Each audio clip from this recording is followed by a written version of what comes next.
नमस्कार, मैं हूँ वैद्य प्रेमचंद महर्षि। आप YouTube आयुर्वेद आकाश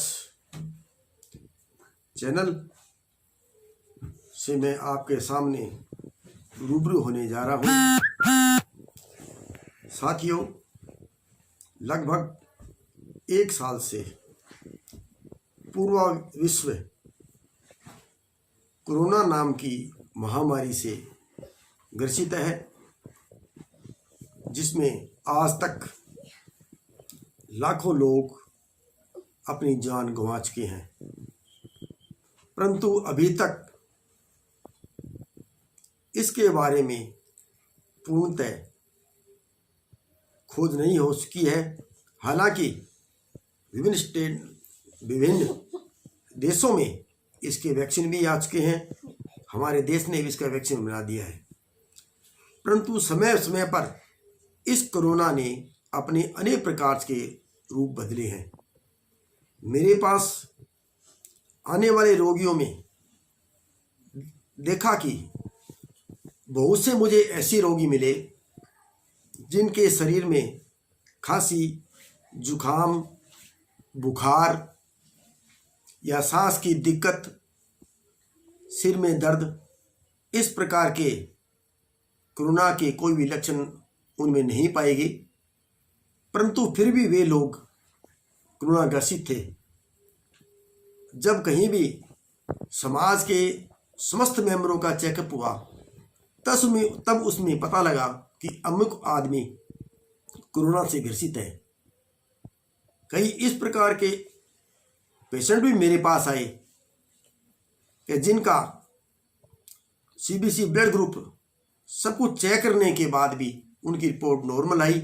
केवल मात्र उनकी भूख मंद हो चुकी थी और पैरों में और कमर में भयंकर दर्द था।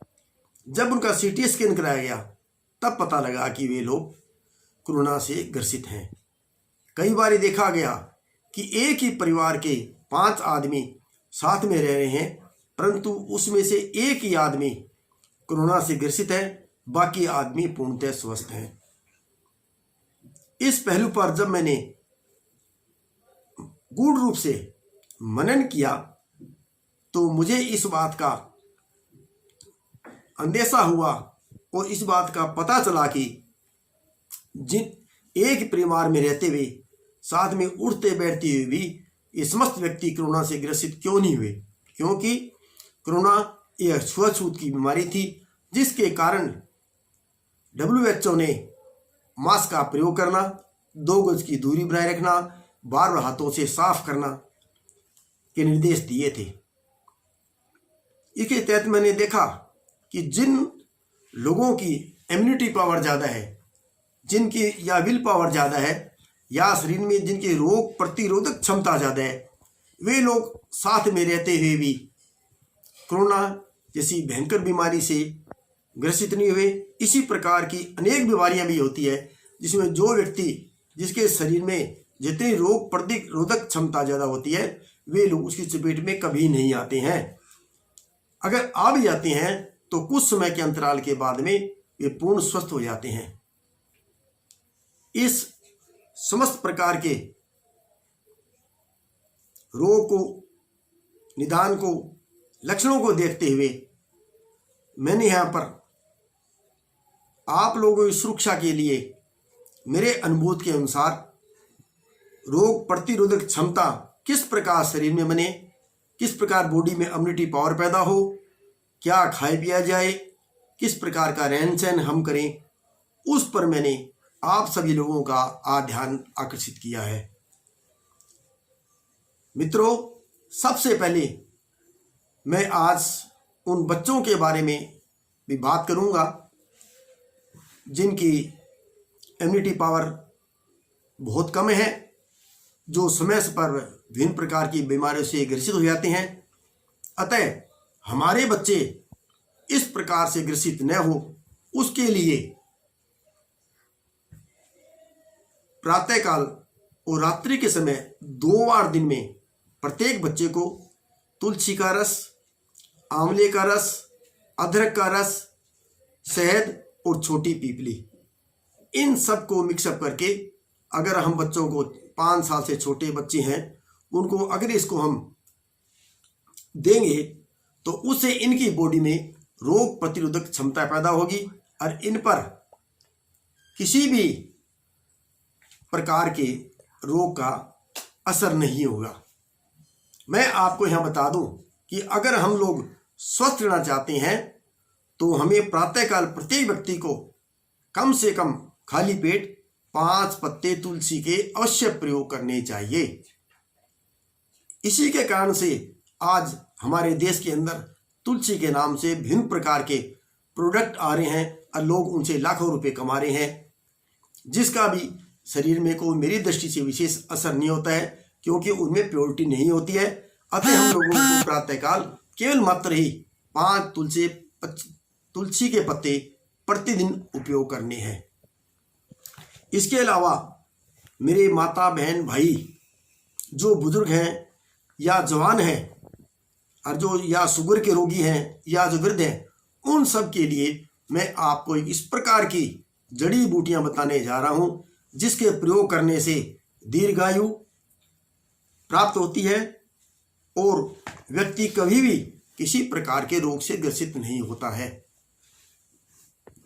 गोखरू 50 ग्राम, अश्वगंधा 50 ग्राम, आंवला 50 ग्राम, बिदारी कंद 50 ग्राम, सफ़ेद मूसली 50 ग्राम, कोंस के बीज शुद्ध 50 ग्राम, सलाजी 30 ग्राम, जायफल 20 ग्राम, लौंग 10 ग्राम, बड़ी इलायची 10 ग्राम और खसखस 30 ग्राम।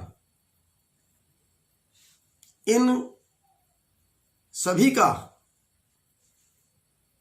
पीट करके दरदरा चूर्ण बनाइए। मतलब इनका पाउडर हमें नहीं करना है, बल्कि मतलब कि दरदरे रूप में इसको हम सबको रखना है। उसके उपरांत जो 30 ग्राम आपको मैंने सलाजी बताई है उसे एक अलग पात्रे में डाल करके उसमें सूखा चूर्ण डाल करके उसका आपको रगड़ाई करनी है, जिससे सारा चूर्ण सलाजीत में मिक्स हो जाएगा। मात्रा के रूप में इस जड़ी बूटी का 1 फुल टीस्पून प्रातः और 1 फुल टीस्पून रात्रि को सोते समय हम लोगों को दूध के साथ लेना है। जो व्यक्ति मेरे बताई हुई इस औषधि का प्रयोग करेगा, चाहे वो शुगर का पेशेंट हो, चाहे वो 60 साल की अधिक उम्र का रोगी हो या जवान हो, कभी भी कोरोना या अन्य किसी ऐसी महामारी से ग्रसित नहीं होगा। अगर उस कभी होगा तो भी उसके तुरंत बहुत ही शीघ्र स्वस्थ होने के आसार हैं। यह जो योग है ये एक सामान्य व्यक्ति के लिए है, जिसमें अमीर गरीब की कोई बात नहीं है। प्रत्येक व्यक्ति इसको बाजार से क्रय करके खा सकता है। इसके अतिरिक्त मेरे पास जो लोग सुदृढ़ हैं, पैसे से सक्षम हैं, उनके लिए एक अलग से नुस्खा है जिसमें बादाम, किशमिश, अंजीर, अखरोट और छुआरे, सौंफ, ये सब बराबर मात्रा में लेनी है और इनके बराबर जितनी इसकी मात्रा है 50 ग्राम, 60 ग्राम या 100 ग्राम जो भी मात्रा होगी उस मात्रा के बराबर भुने हुए चने हमें लेने हैं। इन सबको साथियों पीस करके उसी प्रकार से इनका दरदरा पाउडर बना देना है। रात्रि को सोते टाइम केवल मात्र 1 चम्मच इसका हमें प्रयोग करना है।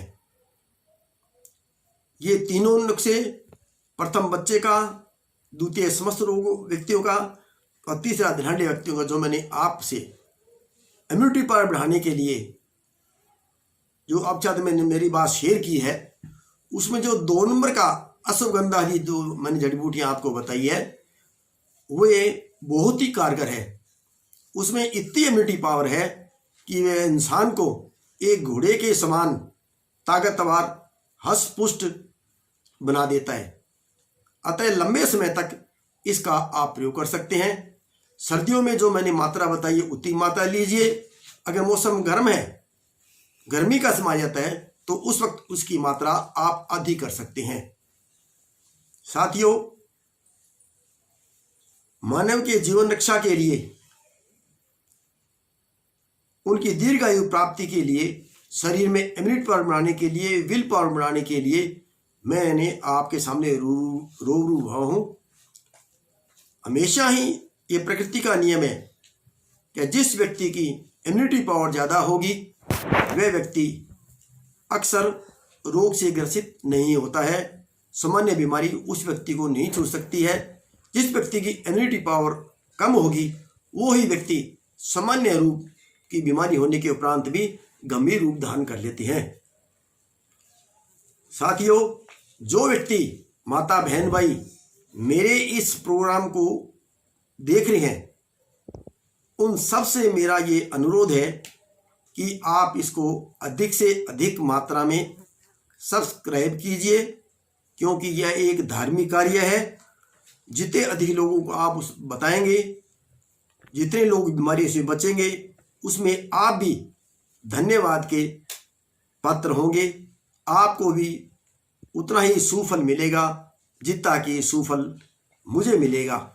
अतः आपसे पुनश्च मेरा अनुरोध है कि आप इसे अधिक से अधिक रूप में प्रसारित करने के लिए मेरा सहयोग करें।